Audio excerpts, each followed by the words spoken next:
السلام عليكم، انا عبد الرحمن رجب، وده تالت فيديو من سلسله فيديوهات ستيمر وذات ستيم. لو هتلاحظ دايما هتلاقي الستيمرز منتشرين في كل الايفنتس تقريبا، وكل الكومبيتيشنز والسمر بروجرامز هتلاقيهم دايما في مسابقه هتلاقيه في ايفنت، هتلاقي ان دايما المراكز اللي بتتاخد واللي هيكونوا موجودين فيها في مسابقات وايفنتس ايسف اي حاجه زي كده. هتلاقوا دايما ان هم منتشرين في حاجات زي كده، رغم ان هم في ثانويه عامه عادي جدا و وموجودين بيذاكروا عادي خالص، ومش متفرغين لده يعني، فبيقدروا ان هم يوفقوا بين الحاجتين. بينما مثلا هتلاقي ناس كتير في ثانويه عامه، ومش كله، لان الثانويه عامه في ناس منها كتير قوي برضو بتحضر ايفنتس وبتروح وبتيجي وبتخش مسابقات وحاجات ومهتمه بحاجات تانية. بس هتلاقي ان دايما الاغلبيه في ثانويه عامه مجرد ان هي مذاكره وخلاص، سواء كان ثالثه ثانوي او تانية او اولى. مش هيقدروا او مش عارفين ازاي يوفقوا ما بين الحاجتين دول.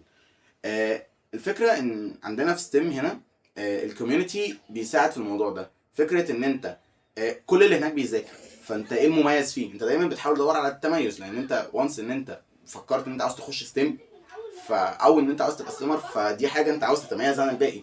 طيب، فكله عايز يبقى متميز، كله بيذاكر، فانت ايه التميز هنا؟ مش المذاكره. فانت بيجبرك المجتمع ان انت تبدا تدور على حاجات تانية تعرف تعملها، وبيشجعك على ده.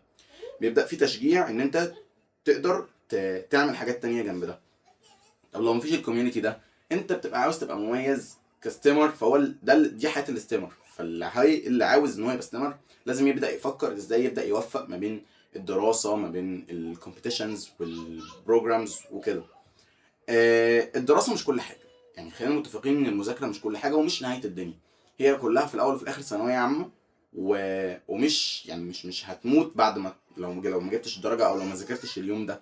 فانت بتحاول توفق ما بين الاتنين، مره بتذاكر هنا، مره مش بتذاكر وبتعمل حاجه تانية، بس في نفس الوقت مش بتهمل حاجه عن حاجه.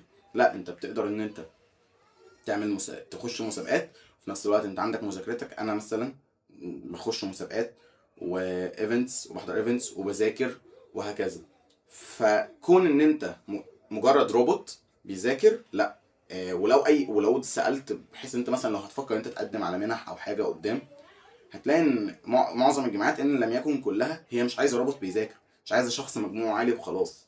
هي الجامعات والحاجات اللي زي كده بتبقى عاوزه حد انسان مش روبوت، حد بيتحرك، بيروح بيجي، عمل كذا عمل كذا، مش مجرد حد عنده مجموع عالي. لان هو لو على المجموع العالي، هو عنده ناس كتير جدا عندها مجموع عالي وقادر ان هو يجيبها. فالموضوع مش مقتصر على مجموع عالي وخلاص، الموضوع اكبر من كده.